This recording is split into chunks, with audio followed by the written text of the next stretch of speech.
বিশ্ব পরিবেশ দিবস উপলক্ষে তেলিয়ামুড়ায় বিজেপির বৃক্ষরোপণ কর্মসূচি। বিশ্ব পরিবেশ দিবসকে কেন্দ্র করে এক পের মা কে নাম শীর্ষক কর্মসূচির অংশ হিসেবে দেশের প্রধানমন্ত্রী নরেন্দ্র মোদীর আহ্বানে সাড়া দিয়ে শনিবার 28 তেলিয়ামুড়া বিজেপি মণ্ডলের উদ্যোগে কালীটিলা বিবেকানন্দ দ্বাদশ শ্রেণী বিদ্যালয়ের মাঠে এক বৃক্ষরোপণ কর্মসূচির আয়োজন করা হয়।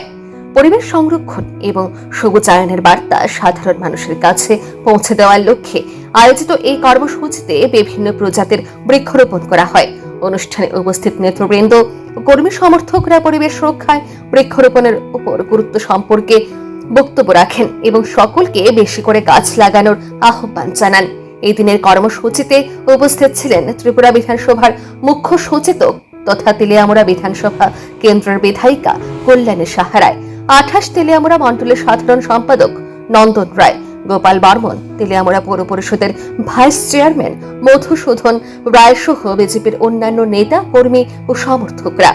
বিধায়িকা জানান, পরিবেশের ভারসাম্য রক্ষা এবং আগামী প্রজন্মের জন্য একটি সুস্থ সবুজ পৃথিবী গড়ে তুলতে এই ধরনের উদ্যোগ অত্যন্ত গুরুত্বপূর্ণ।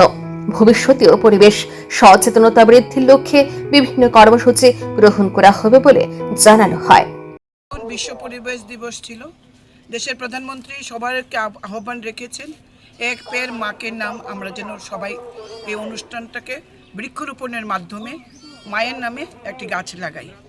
গতকালকেও আমরা করেছি, তেলিয়ামুড়া মণ্ডল করেছে, গোটা রাজ্যের বিভিন্ন মণ্ডলে হয়েছে, আমি বিধানসভায় গাছ লাগিয়েছি।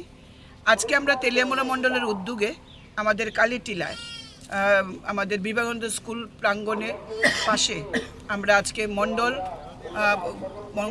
কমিটি সহ